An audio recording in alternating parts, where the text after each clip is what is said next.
what's up? Welcome to another episode of To Be Frank with myself, Frank Castillo. Feels good to be back. We got Josh in the booth. What's up, Josh? Yeah, what's up? I got you hella high, didn't I? Yeah! This podcast is sponsored by Puffco. Thank you very much. The new Peak is out. It is the reimagining of the Peak OG. It's got not all the bells and whistles of the Pro, but it still has exactly what you need to get into smoking hash and to really, get you into it at a nice price point. It rips, hits like a slugger.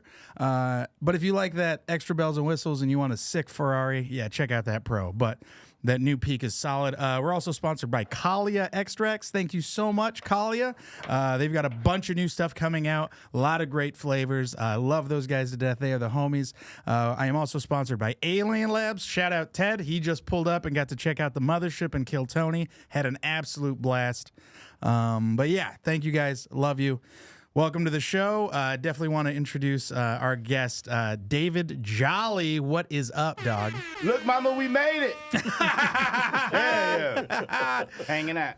Dude, you're one of my favorite people to watch and one of my favorite people that I've met here in Austin because even though I'm from California and I'm a kid of the store or a product of the store, I still am such a big fan of comedy. Hey, I love this shit out here, man. Yeah, it's so cool, especially like coming to Austin and being able to meet all the new people, like the Kill Tony people, and also just the younger comics and the people coming through the ranks of the mothership. Because I think as you feel, might feel the same way. This is a thing that's starting, like it's a community. Like you get to see this being built.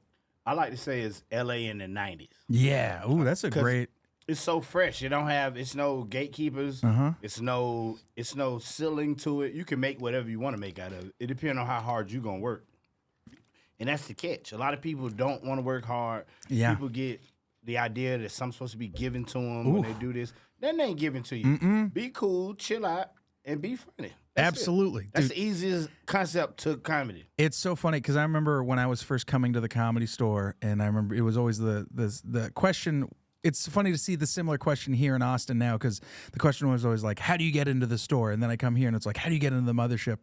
And I remember being a young comic asking people at the store, being like, how do I get in? And the basic thing that was always explained to me was hang out, be cool. Yeah. And when your opportunity comes, deliver. Just fucking run through the opportunity. Absolutely. And it's like show up for the opportunity, and that's how things happen. A lot of people want stuff given to them. Absolutely. Or they think that they deserve stuff. Yeah. You don't deserve nothing. Especially in comedy. Comedy's not fair. No one deserves anything, and nothing's owed to you, and no one's bigger than comedy. No, yeah. Comedy is big as at the end of the day. Yeah. I like Austin because it seems as if though a lot of people are happy to be here. Like when I walk in the mothership, I don't care what kind of day I'm having, my day just go, God damn it, I'm in the mothership. Well, it's also like, where are you from originally? I'm from Orlando. Oh, okay. Did you grow up poor? Was it like rough? I mean, I wouldn't say I was like eating Spam sandwiches, but we weren't millionaires. Yeah, 100%. Yeah. So it's like, it's one of these things that like, even if you like, depending on where you come from, like just the fact that we get to do stand up and we get to make money off this and we get to live, we get to eat, it truly is insane, especially coming from some of the places we're all from. Like it's unfathomable to other people. Oh yeah, it don't seem real. Like a lot of my buddies, they watch like quote unquote urban comedy. So they don't know what's going over here in like top 40, like not none of my black friends. Yeah. So they don't understand none of it. Yeah. But my white friends like, oh, what the hell? You be on Kill Tony 100%. Like in the airport. It's wild, So as because I've experienced it too, being like a Mexican comic, where it's like when I was coming up, I was always told it's like better to be a comic that is Mexican than a Mexican comic. Yeah. Do you feel the same way about like Hell black yeah. comedy? Do you see the difference between like certain rooms and styles and stuff? I mean, most of the time when people say like black comics, it's because, people are like, oh, black people do this, white people do that. Like, I don't do that. I don't talk about black stereotypes. I just so happen to be black, so I guess I'm giving it to you from a black point of view, Yeah, and I think we see comics too who are on the other side of that, because I've seen it with Mexican comics where it's like you know, they come up in Mexican rooms, or they pretty much in the Mexican scene, and they crush in Mexicans. Yeah. Because it's like, you know, They know about it. Yeah, but it's also like sometimes they rely too heavy on like certain stereotypes, or like they put themselves in a box, which is, I get it. You come up, you watch, you know, Lopez, all those guys. Culturally, that's kind of what happens. Yeah. But then you get to see those guys start to like branch out and go other places, and then they're like, oh, I have to entertain not just Mexicans, but other everybody. people. Yeah, everybody. Yeah. I mean, you can do that and make a great career off of it, but I mean, how big do you want to be? Like, I want to be as big as, I don't want to be put in a box or have a ceiling on anything that I can do.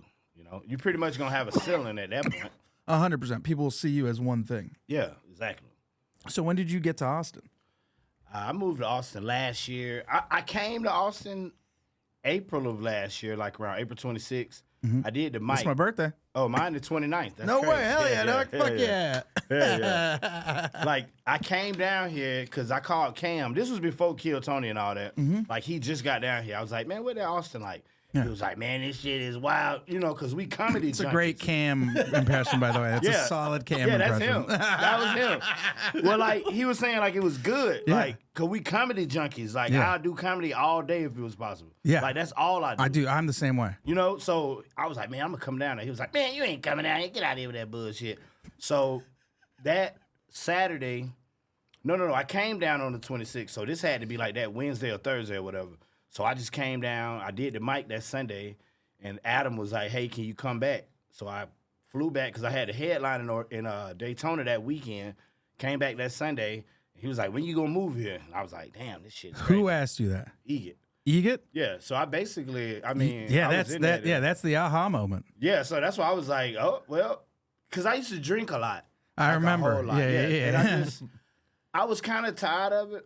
Drinking or? Yeah, drinking. Okay. I mean, but it had just become a part of my everyday life to like, it was like, I didn't feel right if I wasn't drinking. Yeah. You know, so Would then. you say that you were an alcoholic? Or Yeah, were you, definitely, definitely. cool. Like a stone cold. Like, I was physically dependent on alcohol. Yeah.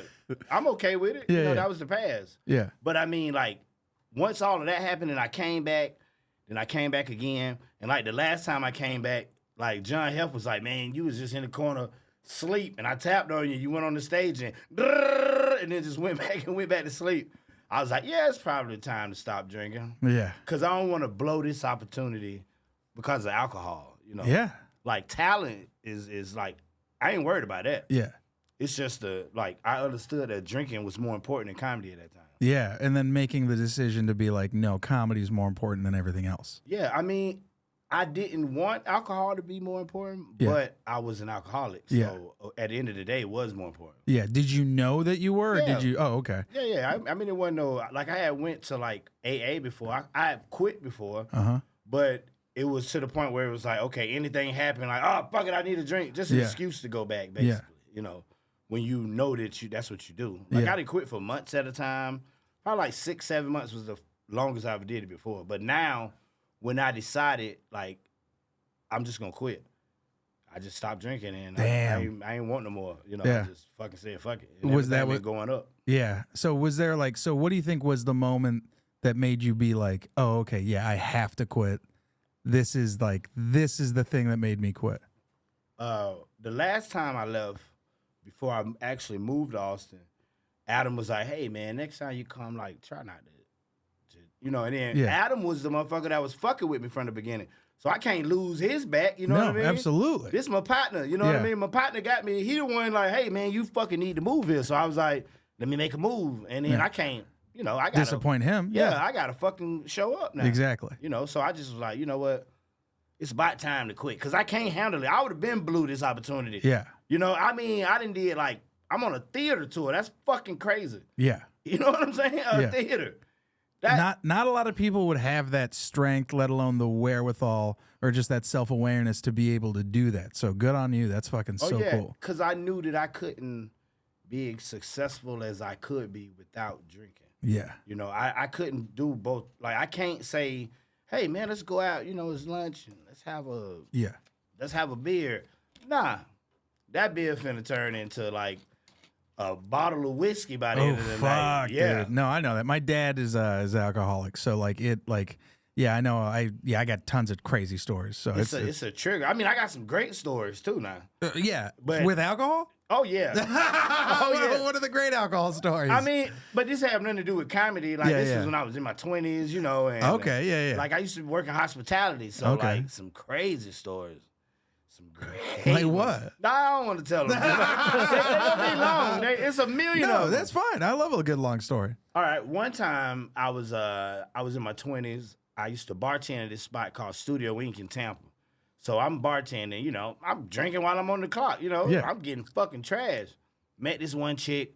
She was like, I met her that Wednesday. I met her again at Green Iguana on Anderson. And let me tell you, And when she you was like, when you meet one chick and then you meet her later, Yeah. it is a pretty good chance you're gonna fuck. yeah, it was a golden opportunity. But I'm in there getting fucking, I'm getting smashed. Got over to her house. I'm eating her pussy, right? I woke up in the morning. My pants was down to my ankles. I was laying on my stomach. I was like, did we fuck? She said, just get your stuff and get out of my house. Yeah, I guess I just fell asleep eating her pussy. I got legendary shit, man. Some of this shit I can't say on national television, but you This know, ain't national, but yeah, no. It's Oh, I being guess televised nationally, you know. I'm just saying. Doc, that's so funny. I remember. So this is before I met my wife. This is when I was single, because like there was a period when I was like single from like I think it was like 18 to like I think I met my wife when I was 21, 22 maybe. I can't remember the exact, but I remember like before I met her, I was fucking. I worked at a beer garden. I drank a lot. I was dumb. I remember I was. My friends used to call me the 400-pound club because I had a threesome with two fat chicks. Hell yeah. Yeah, they That's a good time. both equaled over 400 pounds.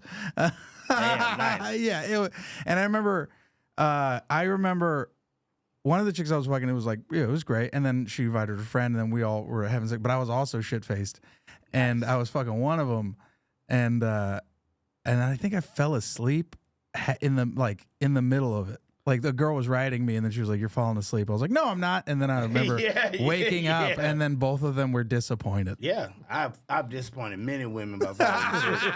I'm like a legend at that. I remember one night I was in Tampa. I worked at this spot called the Thriller in Manila. It was a hood club. I was a bar back, so I'm bar backing. Boom, boom. My buddy, what's that nigga name? I can't think. I'm trying to think of his name, but he was like a local rapper. We go to the after hour spot. It's two fat chicks. Some kind of way, I done shook him. I got both of the fat bitches. We in Johnson Village.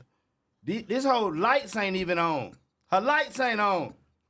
One of them would ride my face. The other one was giving me some Joe. And they were like attractively big women. Yeah, They no, weren't I like big women. Yeah. They were probably like, they just was thick. Yeah. You know, when you that age, you can't really respect a nice thick woman when you're 23, you know. Yeah, you don't know any better. You don't know no better. Look at them curves on her, you Yeah. know? Like, you know, it was a good time. Yeah. I got some crazy stories. Dude, I remember. So I was doing a play. I started talking about this on stage. I remember I was doing a play. I was in a theater, a community theater. I was doing a play, and there was this older woman who was the lead across from me. Right? She was very sweet, very nice, and we do the play the whole time. And then finally, we're at the after party, like the rap party for the play, and I'm coming out of the bathroom. And then I open the door, and she's standing in the bathroom like door frame, and then she pushes me into the bathroom. Nice. Right? Closes the door, starts making out with me. And I remember being in like my 20s being like, what the fuck is going? Like Yeah. totally blown away. And then she was like, I think about you in the shower. She was like, the sexual tension between us this whole year has been crazy. And in my head, I'm like, what? Yeah, Like I had you no don't know idea. no Yeah. better. I was like, that's crazy. And then like, so I walk, I walk outside and I go up to my friend and I tell her what happens. And she screams out loud because she like also had no idea. She was like, what? Yeah. But she screamed and people thought like I like grabbed her because of how like wild she screamed. She was like, holy shit. And then the girl came up to me and she was like, walk me to my car. And I was like, all right. And then I walked her to her car and she was like, come back to my house. I'll drive you home in the morning. And I was like, I you was were so terrified. intimidated. I was so Yeah. terrified. I was so intimidated. She was gorgeous too, but it also the thing that always stuck in my head was I remember like 2 days prior she was talking about fucking this other guy, and she goes, "Yeah, one time," she goes, "he folded his dick in half and tried to fuck me with it." And I remember hearing that and being Damn. like, What the fuck? He had a log, huh? I was like, that in my- boy was blessed. I was like, dog, I can't want do none of that. this. Yeah. What I'm gonna do? I'm fucking Mexican, bitch. Yeah, I was like, bro. And I was like, I can't do any of that. None of this. Fold it in half. I'll push it in. Yeah. I can't. I can make it an itty. I can make it look like a big ass clitoris. I was like, can do that. I'm not gonna fold it in half. Oh, man. Dude, I'll fold it in quarters. Like that was Yeah. crazy. And then I was like, yeah. I remember hearing that and being like, yeah, I can't get in that car. Yeah, And that bitch gonna ruin my life. my man. friends pulled up and they're like, "You ready to go?" And I was like, "Yeah." And I hopped in the car and I was like, "Thank you so much." Damn. That would have, man. Back when we were young men, we used to get raped. You know what I mean? Like older women used to rape young men. I'm telling you, old chicks love young dudes. So you know what? I will attribute. I remember being in my 20s, and the most times I did end up sleeping with women that were like cool, were older than me, and at least 10 years older than me. Like I remember being in my 20s, I slept with a few 30-year-olds that were like, holy shit, like this is all right. This is cool. Yeah, they understand. Like, Yeah. hey, I can just fuck this dude and just give him weed and ice cream circles. You know what I mean? He'll be all right. Get him some You're ice cream fucking some cool circles. 30-year-olds. I remember when my son had to be like 6, so I had to be like 31. It was a chick. She was like 45.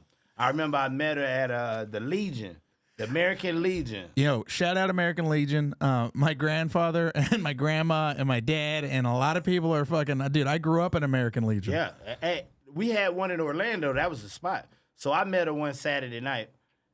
I'm putting down on her. I go to her house. My buddy dropped me off at her house. When I get there, this bitch got on a Michael Jackson hat. And she's just doing like, I'm like, this bitch is weird as shit. She must be like 50 something now, maybe 60 years old. That's fucking crazy. I probably would still fuck her because she was fine as hell back then. Yeah. And then you get the older model. You know what I mean? Yeah, that's like a classic. Yeah, it's like you're like resetting your high score from before. You A know? 63 Chevy still a 63 Chevy, baby. It only get better with Oh, time. my You God. appreciate it more, you know? Oh my god! Dude, I remember. I'm trying to think of like. Okay. So I was raised by a single dad, and my dad is like, he's a fucking. I love my dad to death, to pieces. He was always like, he was a scoundrel. He was a fucking dude. He was a fucking hound dog. He like would crush puss even since when I was in my 20s. I remember. Yeah, legend. Bro, I remember there was one time this fucking guy, like, I remember everyone was so mad at him. I think he was maybe like mid 30s. I had to have been like a teenager, maybe. Yeah, that was his animal days. Yeah, and he was fucking like some 20-year-old college chick who came from like a rich family. And I remember he like brought me to her house once because they were all like hanging out. And I just remember being like in the fucking mountains in a huge house that were her parents, and I got to stay there the weekend because my dad was fucking her the whole weekend because her parents were out of town. Yeah. And everyone in our family was so mad. My cousin especially, because he was like that chick's age, and he was like, "This is fuck." He was so mad because she was bad. Yeah. And my dad was like walking around. Everyone was like, "Dude, she's too young," and he was like, "Dude, Yeah. she's over 18. She's 20. Yeah, he she's was 20." an animal. Yeah, it was so. I mean, she might have been 21 because I think they met at a bar. Now that I think about it, but yeah, dude, he was fucking. It was so Damn. bad, dude. That's legendary work. That's legendary work, you know what I mean? When you like 30-something and then you like, He might hey, have been early 40s. I'm going to bring my teenage son that's damn near your age, bitch. When I get tired of you, ho, I'm going to see you in there with him so y'all can play Legos. Dude, I remember, That's dude, legendary. fuck, dude. I have crazy stories. My dad's got crazy. I remember because when he had me young, right? So he also was like, he'd fuck single moms all the time, Yeah. right? And then they had kids, so then like they play, and then they'd go fuck while like, and basically it'd be babysitting. I remember the last time it happened, I was like, I think I was like 15, and my dad was like, "Hey, we're gonna go play. She's got a kid your age. We'll hang out." And the kid was like 8. Like I was babysitting. Yeah, basically. Yeah, and she lived in like a studio, but there was a wall in the middle of it. So there was Damn. like one of them was like the living room, the other one was like their bedroom / like kitchen. And then I remember like we were all watching a movie and I passed out, and then I started to like wake up because I just heard. Yeah. Oh, mito! And I remember, and I was so fucking mad because I remember being like, I was like, Like I was on the beanbag, I was Dad a asleep, villain, and bro. the fucking bed was right there, right? And so I would like feet away, and my dad's just putting Smashing. it, just smashing, dog. And I remember I cracked my eye open to see, and all I see is him just hunched over Yeah. and legs in the air, right? And I'm like, I was like, this is. I just remember closing my eyes and just like going to a different place. I was like, just imagine you're on the fucking You beach. like a teenager, right? Yeah, dude. I was like, I gotta meet this man. I was like, This man's a legend. I was like, be anywhere else in my fucking brain right now, right? So I'm just like pushing everything out of my head, the sound and all that, right? As that's happening, this lady has a small dog, and the dog goes up to where my hand is because I'm like lying on the beanbag, and the dog starts humping my hand. Yeah, So- he'd have seen this story before. Bro, I'm sitting there playing dead, trying to pretend to not hear my dad rail this fucking single mom, and this lady's dog starts humping me, right? My dad, he finishes. My dad fucking finishes. Yeah, yeah. And then like they like stop, and then they watch this dog hump my hand, and my dad's just like, we should probably wake him up. And then she goes, yeah. She goes, yeah, the dog's really giving it to him. I just remember being like, I just remember like, I fucking hate. I was like, I'm never going out with my dad again. Like, I can Damn. never do this again. Nah, man, I wouldn't have never hung out with him no more. He ain't even had no pussy for me. That's green as hell. Afterwards, I remember I came up to my dad. I was like, I can't do this no more. I can't lie to these kids. One of the kids was like, "Are you my brother?" And I was like, Nah, he just in there giving it to your I mama. was like, "Nah, dog, we're not gonna be here too long." You would never see me again. I would have told him, like, back then, if I would have known, like, if I was in that situation, I'd have been like, hey, kid, your mama in there getting power drive. My dad in there dicking your mama to sleep is what's going on. She getting punished for her sins.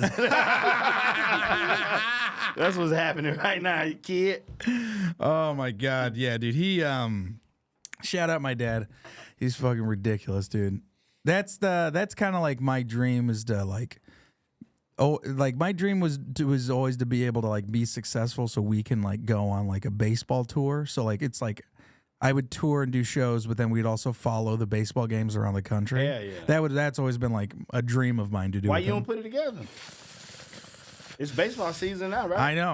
I would love to. He just parties too hard, and I'm just he's like, still going? yeah, dude. He's like 60, right? dude. He's still going. That's kind of like the biggest contention we have right now is how Nice. hard he still goes. Yeah, I gotta meet this guy. He's a legend, man. No, he truly. That's the thing that sucks is he truly is like one of the best guys in the world. He's Yeah. such a fun hang, such a good party, but he just parties too hard, and then it's just like you're like, oh, this gets Yeah. 4 o'clock in the morning. He's drunk Mexican crying. You know what I mean? It's like Yeah. He yeah. listening to Selena and shit. Yeah, that Do you know how many times, like, bro, when they talk about Mexican stereotypes and old Mexican dads like crying while listening to music, dude, that is my dad. Like, he will absolutely has no problem like putting a Bluetooth speaker on blast, cracking beers, and like just talking and like listening to music. But that's You how feel we it. that's how Yeah. we got along. We would go like song for song. We would just like show each other music and like go back and forth and just drink beers. Please tell me that you tell people this story about him smashing right next to you. I tell it on podcasts. I've tried telling it on stage because half the people, it's a great litmus test because half the people think it's really funny and most of those people have trauma and the other Yeah. half are like, that's abuse. You know what I mean? And it's just like, it really shows like the kind of household you came from. Yeah, I mean, yeah, you're right. Because, like, a lot of people that'll fuck him up. Yeah. Me, I'd be like, that was a crazy Wednesday. You know what I mean? Like, I mean, there's a reason we're comics, you know? Yeah. yeah, damn. So I wonder when some comics, you know, like, not to get too touchy, Not at all. but, you know, some comics commit suicide. Do you Yeah. think it's just too much for them and they think they funny or they get too deep into the comedy? And, you know, because some comics, you don't talk about some stuff to some, you talk about something that is. Yeah. And then there's some comedy situations where it's like, we comics. And Yeah. like anything, you know, we out here. Yeah, I think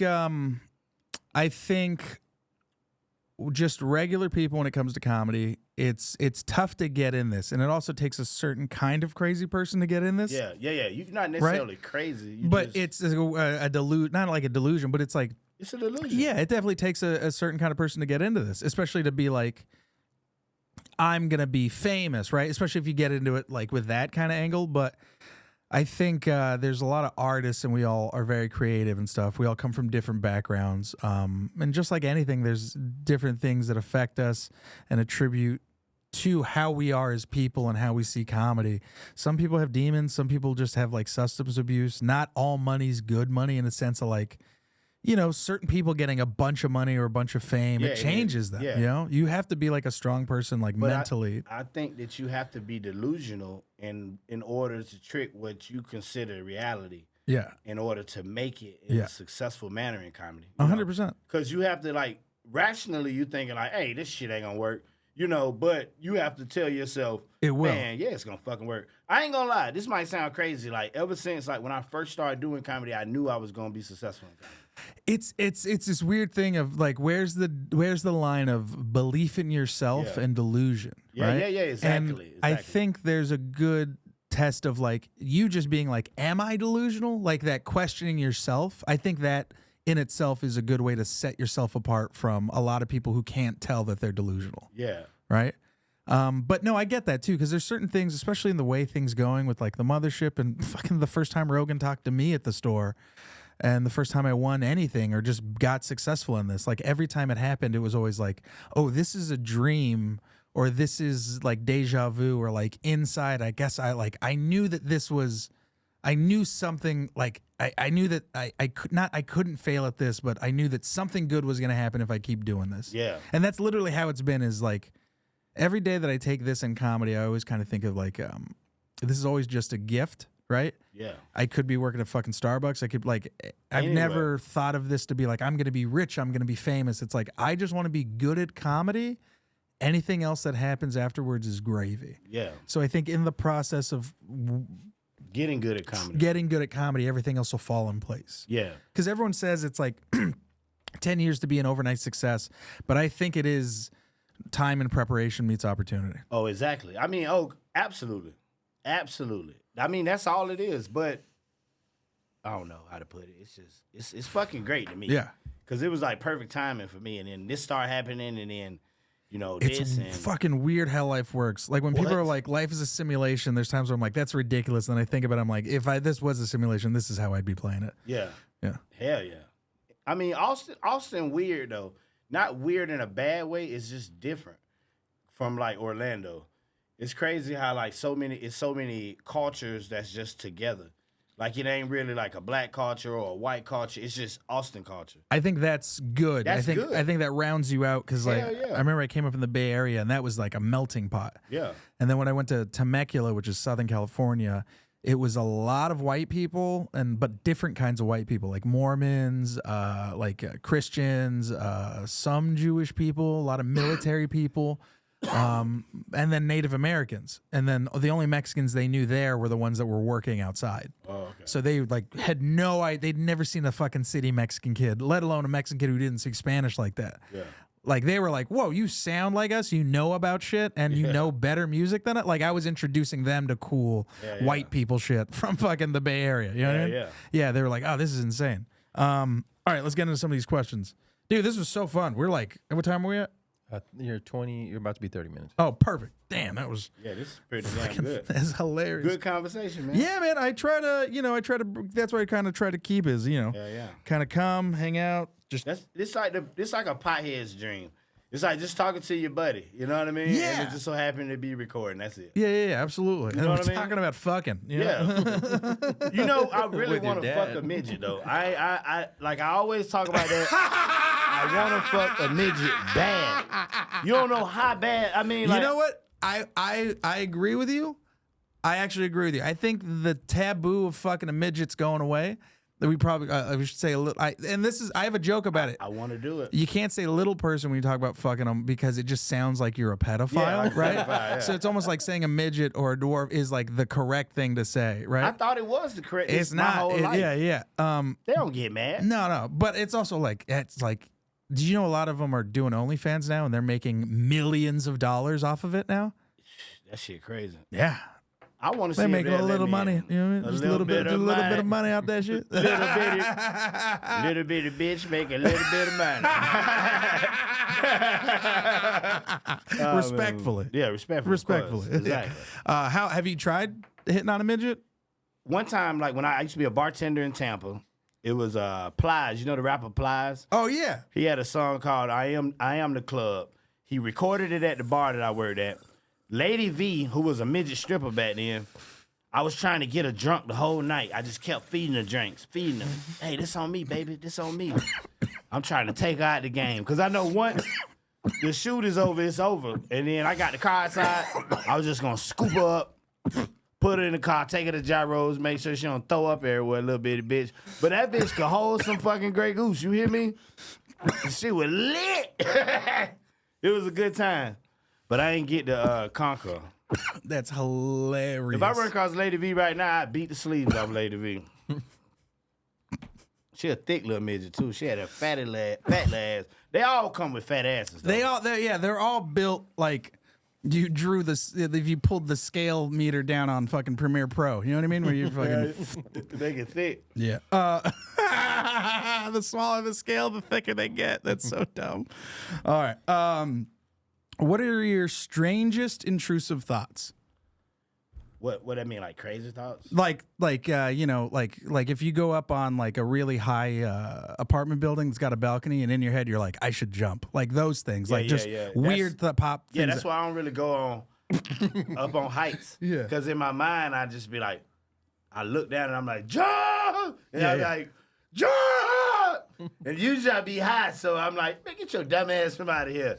I've had that thought. Yeah, like, me too. When I was in Philadelphia, I was on the 24th floor, and I'm like this. And I just was like, how sturdy is this fucking window?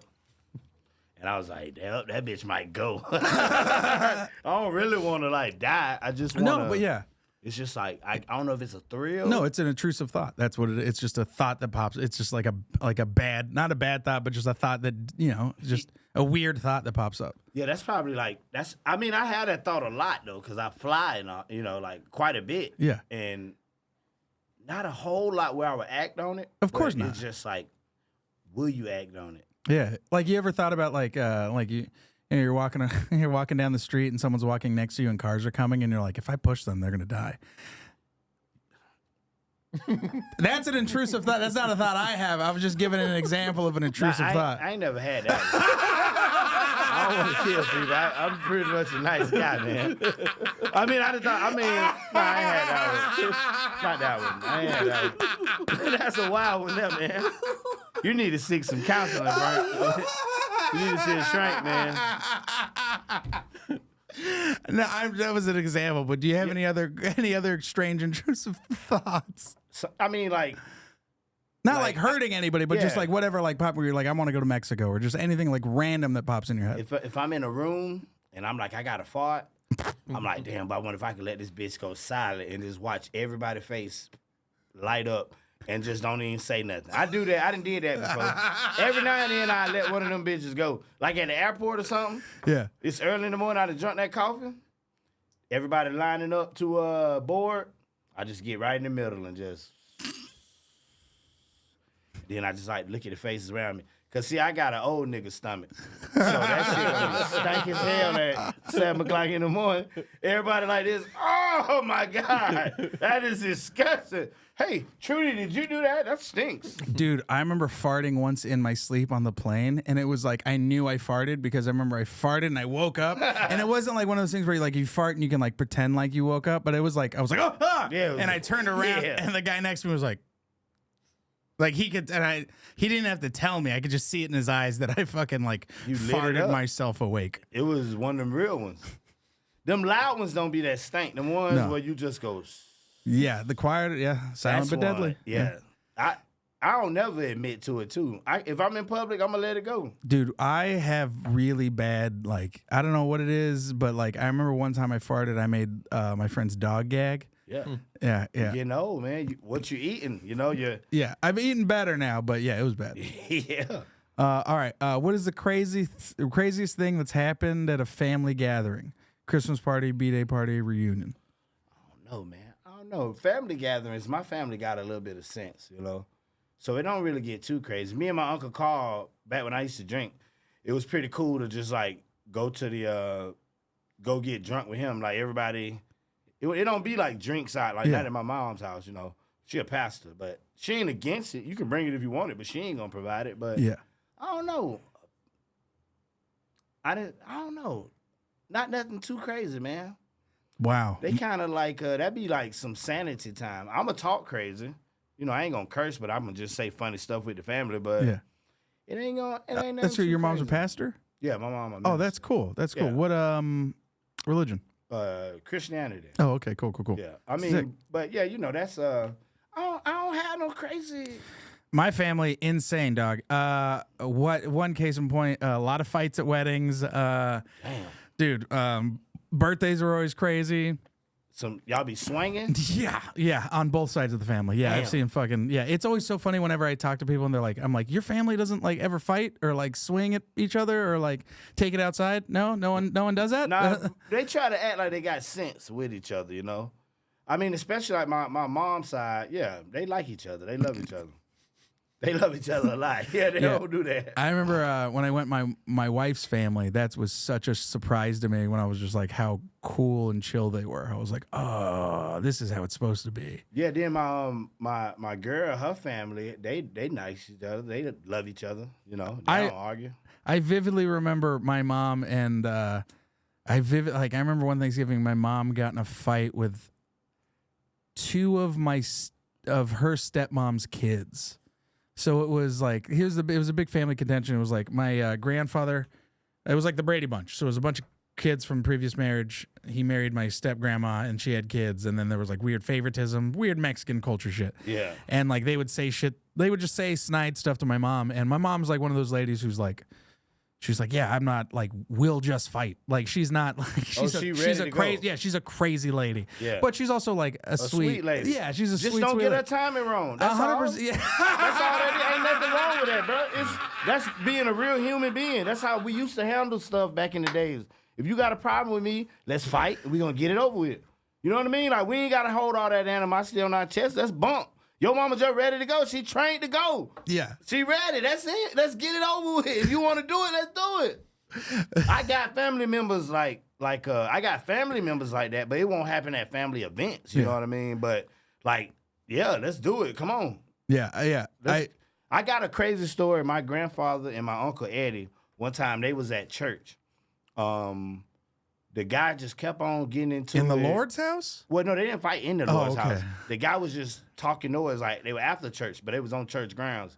And I guess he just kept on. And my grandfather was like a laid back, cool dude. You know, they called him Jolly Quick. You know what I'm saying? So they just had to do it to Buddy out there on the church house. And then Buddy got up. He went on by his way. He knew, hey, I just needed it, man. Yeah. You know, I was having a bad day. I ain't eat no fiber or nothing. There's something about getting your ass whooped that really makes you think. Yeah. Sometimes you need it, man. Sometimes you need it. That's why, like, being able to, he couldn't even press charges in that situation, you know? That was unheard of back then. Now people want to press charges. They want to talk and do all of this. And then they get what they looking for, and now they mad. They should just say, you know what? I needed that. Yeah. That's how people used to handle that. I needed that. I was having a bad day. I missed a nap. You know what I mean? I deserved that. Who knew I just needed to get rocked in the face? That's it. All right. What is a behavior you have that you know is toxic but still do? Nothing really. Not right now. Yeah. Not right now at the point I'm in my life. I will, I feel real good about my behavior. That's great. Yeah. Especially like when I'm dealing with others, thinking about others' feelings and moves that I make. You know, I don't really have a whole lot of people around me in my personal space. Just because that's like kind of like, that's sacred. You know? Yeah, absolutely. I like that. That sacredness of keeping your personal space like yours. Yeah, mine. Yeah. Like I don't tell a lot of personal business, you know? Yeah. I mean, I might say like certain things, but I don't put it like on platforms to be announced like that, you know? I respect that. You know, I respect people's privacy. People don't understand that. Like, just that little time alone might keep you from jumping off a building. 100%. But also, and I think in a way that makes opening up a lot more valuable, especially with the people that you do decide to open up to. Yes. And then it almost becomes like, these relationships just hold more value. That's pretty nice. I get that. Yeah, hell yeah. You know? Yeah. Fuck yeah, dude. Everybody can't be attainable to you. 100%. That's the accessible? word, right? Accessible. You know what I'm trying to say? Yeah. Accessible to you. You gotta keep sacred your accessibility. Yeah. You know, where you can control how accessible you are to people, not them control you. Yeah. You know, that's the whole thing about like financial freedom, to be able to move how you want to. Yeah, I think that's the first time. This is probably the first time in my life that I probably have like the most financial freedom. Yeah. So you better watch out, babe. No, I'm just kidding. No, I mean, but you can move how you want to. Like when Yeah. you come down here for like a month. Yeah. You know what I'm saying? And you're like, I'm gonna be here for a month. You get on the shows, you do what you got to do. You know what I mean? And boom, you go back. You know, that's great. Yeah. You ain't got to clock in, or if you are clocking in, it's still within the time of you moving how you want to. Mm-hmm. So that's great financial freedom. Yeah, You it know does. what I mean? Yeah, it feels good. It feels like I've finally been able to create stuff. Hell yeah.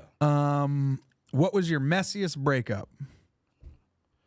Ooh. Oh, shit, I took the blender on the motherfucker. I need that. I bought that. Fuck you got going on. Petty. Anything in my name, I'm turning it off. I ain't gonna even tell you. Lights off, bitch. You and your daughter. Fuck y'all. Fuck you and that little dirty bitch you with. This was when I was in like my 20s though, you know what I mean? I was You're younger. angry. Yeah. But now it's like you be so okay in your own space, you don't allow other things to like bother you. Yeah. Is especially in a relationship, because you know a woman will try her best to bother you. I don't let nobody bother me. Like, period. Like, you not finna bother me. You can try, you can send, and I'm just gonna give you the most nonchalant like response to you. Like, man, he might be dead on the inside. I'm just not gonna let you control my happiness. Yeah. You know, so like it's hard for me to like get messy now. Now I'm gonna just be like, all right, take it easy, and then they just like, what the fuck just happened? Because you know, black women be for real. They want blood. A black woman will box the shit out you. And act like it ain't nothing happened. You know what I mean? Like just the wrong time, and she's like, like a real, not a hood chick, just a strong opinionated black woman will punch you in your fucking face. I wonder if that's why, I think that's what makes, there's something funny about like a white guy dating a strong opinionated black woman that makes white guys go like, you know what, you're right. You know what I mean? Because they're talking about like getting your ass whooped. You know what I mean? Yeah. Yeah. They're just like, oh, okay. Yeah, I guess you're right. Yeah. But she probably hitting him. Yeah. I mean, her mama used to get beat by her dad, and her daddy used to get beat by her mama. You know what I'm saying? So they had a physical, that's what she know. Dude. Shit get wrong, hey, we gonna bump. Dude, so it's so funny you say that because that actually makes a lot of sense now because my mom would tell stories about my grandfather and her mom fucking fist fighting. Yeah, that was normal. Like, I remember there was a vivid story about, so it was like, sometimes my grandpa would get drunk and then like they would fight and shit. And then I remember one night they got into a fight and then my grandma hit him with a vacuum cleaner and he never fucking fought her again. Listen. That wasn't domestic violence. That was like they were fighting. Like he wasn't whipping her ass. She was putting them hands on him sometimes. She might come in the house, she mad. She might just go across his shit. Yeah. But they stayed together for what, 100 fucking years. 100 fucking years, 20 kids, yeah. You know what I mean? Yeah. Hey, we having a problem. We decided we gonna get married. Yeah. That's till death do us part. Now we got a problem. We gonna step outside. Let's fucking do what we gotta do. That lady raised 20 kids. She'll beat your fucking ass. Yeah. You know what I mean? Them hands. Yeah. Like women of ethnic backgrounds back then had a lot more things on their shoulders than the women today. So they were way stronger women than anybody ever seen, mentally, physically. Like that's make it happen. Yeah. That's why when people talk about their grandmas and they in their 30s or 40s, they like, hey, that was her. We coming Thanksgiving, all that other shit. Now, you know y'all coming. Mm-hmm. She ain't hearing that. She was still the backbone, Yep. Women was stronger. Mm-hmm. They could take a couple of blows by some drunk nigga who work at the factory. Nigga, what you say? Beep. Hit his ass a couple times. He go sit his ass down. Now go get you a cup of that rum and put one of them steaks on your eye. Everybody come back out, his shirt all rubbed up. But I mean, it's funny. Oh my God. Yeah, that was the 1940s. Yeah. That's so fucking funny. Yeah, they weren't trying to kill each other. They just trying to get their point across. All right. What was something you did as a kid / teen that still haunts you that's like embarrassing? That like makes you cringe? I'll tell you mine. I got pantsed in front of everybody in high school, and everyone saw my dick.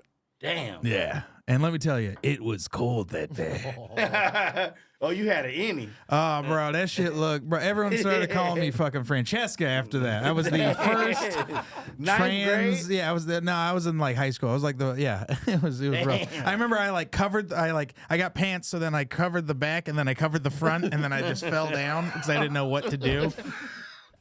It was rough. I was like, I just rolled off the stage. I didn't know what was gonna happen. Oh, Did not shit. get a date to the dance that year. Damn. It could have been. in the front. Yeah, you just fell. That's hilarious. Oh man, that's funny. That was a good one there, boy. I can imagine it. We used to do something called we used to call it gingering people back in the days. It was called a 3-in-1, where you pull somebody's pants down, they go down for their pants, right? So you smack them on the ass. Then when you smack them on the ass, they grab their ass and push it out. So then you hit them with a backhand to the dick. Yeah, then they like, oh. Then you step on their foot. That's a 4-in-1. My bad. That's a 4-in-1. It was a classic move. That's fucking terrible. It was a classic move, though. Oh my god, my dude, that's the funny shit, dude. So my cousin used to do this thing where if you were in the urinal pissing like this, he would push you forward and you would Damn. fucking fall in, dude. It was like Your whole shirt. yeah, and then there'd be times where he would piss on your shoes if you were in the stall next to him. So it would just fuck, and he'd aim for socks. Like we were not nice to each other, and then we would do this game where we would just kick each other in the ass as hard as we could. Damn. See, we never like really. That was as far as we were going. Was a 4-in-1. Cause like a bitch was gonna fight you if you would have got there. Like, but that was in the hood. Yeah. That wasn't like at school. You ain't gonna get nobody at school. That's like sacred grounds. But like in the hood, man, anything go. You know. But we like peeing on a bitch gonna fight you about that piss, boy. Bitch gonna fight. That's classic work though. It's a classic joke. I can see it. It's a good one. It's a good one. Oh my god, that's so fuck. Did you ever pull any? Did you do any 4-in-1s or anything like that? The greatest prank of all time, my buddy, Courtney Stanley, he a minister now. This man grabbed doo-doo. It was the last day of school for the seniors, right? So we were like, okay, we're gonna throw some eggs. I think we threw some eggs early. And he was like, hey man, take me to the house. I got a shit. I'm finna drop the greatest prank of all time. So we got there. He was like, I'm finna put doo-doo on an administrator. That shit was classic. He put it in a Nike box. He came back to like where the lunch area at. But once the school let out, all the kids gonna be right here. But he had the shit. He had like one of them Winn-Dixie bags on his hand with the shit in his hand, like this here. And fucking Dean Jones was the first one to walk out. It was like I seen it in slow motion. This when I was smoking that terrible weed, like that fucking shit with sticks and seeds. He walked by, it was in slow motion. He came up to us, he said, hey, how y'all doing? He was like, everybody's all right. So he turned around and walked away, and he just pulled it from behind his back and just and wiped that turd on that fresh white shirt. Oh my God, it was classic. I fell down laughing. That was the funniest shit I have ever experienced in my fucking life to this day. I was crying. Everybody like, oh, he wiped shit on these guys. Oh, it's doo-doo on them. And this guy is 6'6", 270 at the time. He running, I'm like, bitch, we see you. What are you doing? The guy who got shit on him, or the guy who rubbed shit on him. Who rubbed shit on him? my homeboy, Courtney. Then he tries to blend in the shadows. He's the Yeah. tallest guy. Yeah, he the tallest motherfucker I am. But now he good. Nah, he had like straight A's back then. The thing about Courtney was he was just so smart to where he just get bored with stuff and just do dumb stuff. Like he was in all honors classes. I think he might have been a valedictorian or whatever, like, or salutatorian, whatever the highest motherfucker is. He was up there, you know. That shit was hilarious. That's still, like, sometimes I just sit and daydream and think about that, and I think of how funny that was. That's so fucking funny. That's so great. I'm trying to think of any pranks we pulled. Nothing too. I think we would just go and draw penises in front of our friends' driveways. Oh, actually, I do have one. Damn, y'all boys was vicious, man. Y'all dealing with mamas and everything, man. Yeah. Once we got yelled at a few times, I was like, oh, okay, yeah, we should probably stop doing this. Yeah. So one time, my friend Greg Dernbach, we pranked our theater teacher, who ended up fucking one of his students and getting her pregnant, but that's neither here nor there. But so we pranked him by we went to his house and we covered his whole car in Post-it notes, right? And we put a big G in the front, right? Multicolored Post-it notes, big G on the hood. And my friend was the one who pointed out the car and everything, right? So we like drive to his house. He's like, "This is the car," and then we did the whole Post-it notes, right? And the car was like still warm and shit.